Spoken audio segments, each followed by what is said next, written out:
지금 한국의 에너지 지도가 완전히 바뀌고 있어요. 그리고 그 변화의 한가운데 오늘 우리가 숫자로 아주 제대로 파헤쳐 볼 기업이 하나 있습니다. 바로 SK 이터닉스입니다. 자, 긴 말할 거 없이 바로 본론으로 들어가 보죠. 화면에 딱 보이는 이 숫자 50.3%. 이게 뭐냐면요. 한 증권사에서 분석한 SK 이터닉스의 예상 주가 상승률이에요. 아니, 50%가 넘는다니 당연히 궁금해지잖아요?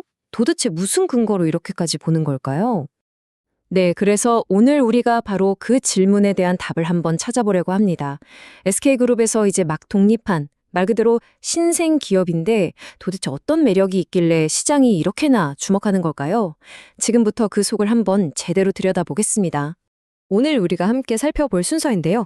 먼저 SK 이터닉스가 어떤 회사인지 알아보고 이 회사가 어떤 시장에 있는지, 그러니까 이른바 녹색 파도를 한번 보고요. 그 다음엔 구체적인 성장 포인트와 또 반드시 짚어야 할 리스크, 그리고 마지막 결론까지 차근차근 따라가 보겠습니다. 자, 그럼 첫 번째 순서입니다. SK 이터닉스, 과연 어떤 기업일까요? SK 이터닉스는요, 정말 따끈따끈한 신생 기업입니다. 바로 올해 3월에 SK그룹에서 딱 분리되어 나왔거든요. 여기서 우리가 주목해야 할 핵심 단어는 바로 순수 에너지 전문 기업이라는 거예요. 이게 무슨 말이냐면 다른 잡다한 사업 안 하고 오직 신재생 에너지 이 한우물만 파고 있다는 거죠. 그럼 구체적으로 무슨 사업을 하냐고요? 여기 보시면 우리가 아는 건 다 합니다. 태양광, 풍력발전소 만들고요. 거기서 나온 전기를 ESS, 그러니까 에너지 저장 장치에 담아서 팔기도 하고요. 신재생 에너지 사업에 처음부터 끝까지 다 하는 거죠. 하나에 올인하는 게 아니라 태양광, 풍력, ESS까지 굉장히 탄탄한 포트폴리오를 갖추고 있는 셈이에요. 자, 그럼 이제 회사 얘기는 잠시 접어두고 이 SK 이터닉스가 올라탄 거대한 파도, 그러니까 시장 자체가 얼마나 큰 기회인지 한번 살펴보겠습니다. 이 그래프 하나면 사실 설명이 끝납니다. 지금 우리나라 태양광 시장이 연간 한 3기가와트 정도 되거든요. 근데 이게 곧 5에서 6기가와트까지 거의 2배 가까이 커진다는 전망이에요. 이건 그냥 성장한다 수준이 아니라 시장 자체가 폭발적으로 팽창하고 있다는 신호죠. 이런 성장을 이끄는 아주 중요한 키워드가 바로 이 PPA, 전력 구매 계약입니다. 쉽게 말해서 기업들이 발전사한테 전기를 장기 계약으로 직접 사는 거예요. 정부가 이걸 엄청 밀어주고 있거든요. 그러니까 SK 이터닉스 같은 회사 입장에서는 안정적으로 또 오랫동안 전기를 빨 수 있는 길이 활짝 열린 거죠. 이건 제대로 숨핑을 탄 겁니다. 여기서 DS투자증권의 분석이 아주 날카로운데요. 이 시장이 커진다고 해서 모든 기업이 다 혜택을 보는 건 아니다라는 겁니다. 생각해보세요. 이렇게 큰 규모의 사업을 할 수 있는 회사가 우리나라에 몇이나 될까요? 정말 손에 꼽거든요. 그러니까 시장이 커지면 커질수록 그 과실은 SK 이터닉스처럼 준비된 몇몇 기업들에게 집중될 거라는 거죠. 자, 이제부터가 진짜 하이라이트입니다. 그냥 좋을 것 같다는 막연한 기대가 아니라 SK 이터닉스의 성장을 보여주는 구체적인 수재들을 한번 까보겠습니다. 이 표를 한번 보세요. 매출이랑 영업이익 그래프가 그리는 저 가파른 곡선 보이시죠? 2026년에는 매출이 5,350억 원, 영업이익은 680억 원까지 예상돼요. 이게 바로 투자자들이 가장 사랑하는 그림, 이른바 하키스틱 커브입니다. 실적이 폭발적으로 성장한다는 뜻이죠. 그리고 저런 폭발적인 성장을 가능하게 하는 또 하나의 숫자, 바로 1.3기가와트입니다. 이게 뭐냐면요. SK 이터닉스가 지금 진행하고 있거나 이미 확보해놓은 풍력발전 사업의 총 규모예요. 어마어마한 양이죠.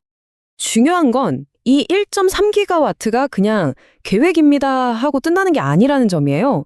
여기 보시는 것처럼 신한우이, 구럽도, 군위풍백 다 실제로 진행되고 있는 초대형 프로젝트들이거든요. 특히 저 755메가와트짜리 구럽도 해상풍력 같은 게 아까 우리가 봤던 그 엄청난 재무성장세를 이끌어갈 핵심 엔진이라고 보시면 됩니다.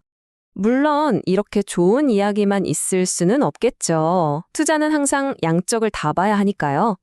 이제부터는 SK 이터닉스가 안고 있는 리스크, 그러니까 우리가 반드시 알아야 할 불안 요인들도 한번 냉정하게 짚어보겠습니다. 가장 큰 변화, 그리고 어쩌면 가장 큰 리스크는 바로 주인이 바뀌었다는 점입니다. 세계적으로 유명한 사모펀드 운용사도 KKR이 새로운 대주주가 됐어요. 이건 그냥 주주 한 명이 바뀐 게 아니라 회사의 판 자체가 흔들리는 아주 근본적인 변화입니다. 그리고 이 변화는 곧바로 시장에 신호를 줬습니다. 우리나라 신용평가사들이 SK이터닉스의 신용 등급을 하향 검토 대상 목록에 올렸거든요.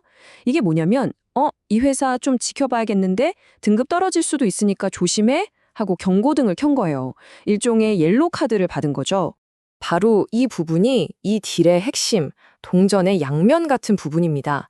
한쪽을 보면 KKR이라는 글로벌 자본가와 손을 잡았으니 앞으로 대규모 프로젝트 할 때 돈 걱정은 덜었죠.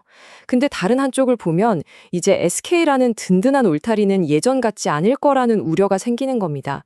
즉, 글로벌 자본을 얻는 대신 그룹의 안정적인 지원이라는 우산을 잃었을 수도 있다는 거죠. 자, 이제 지금까지 우리가 살펴본 조각들을 다 맞춰볼 시간입니다. 최종 방정식을 풀어봐야죠. 과연 SK이터닉스가 가진 엄청난 성장 잠재력이 지금 이야기한 이 리스크와 불확실성을 누르고 이길 수 있을까요? 우리가 오늘 분석을 시작했던 바로 그 숫자로 다시 돌아왔습니다. 애널리스트들은 우리가 지금까지 짚어봤던 이런 리스크들을 다 감안하고도 현재 주가보다 훨씬 높은 43,000원을 목표가로 보고 있다는 거예요. 이건 결국 리스크보다는 성장 가능성에 훨씬 더 큰 점수를 주고 있다는 뜻이겠죠. 결국 이 두 가지 시각의 싸움이라고 볼 수 있습니다.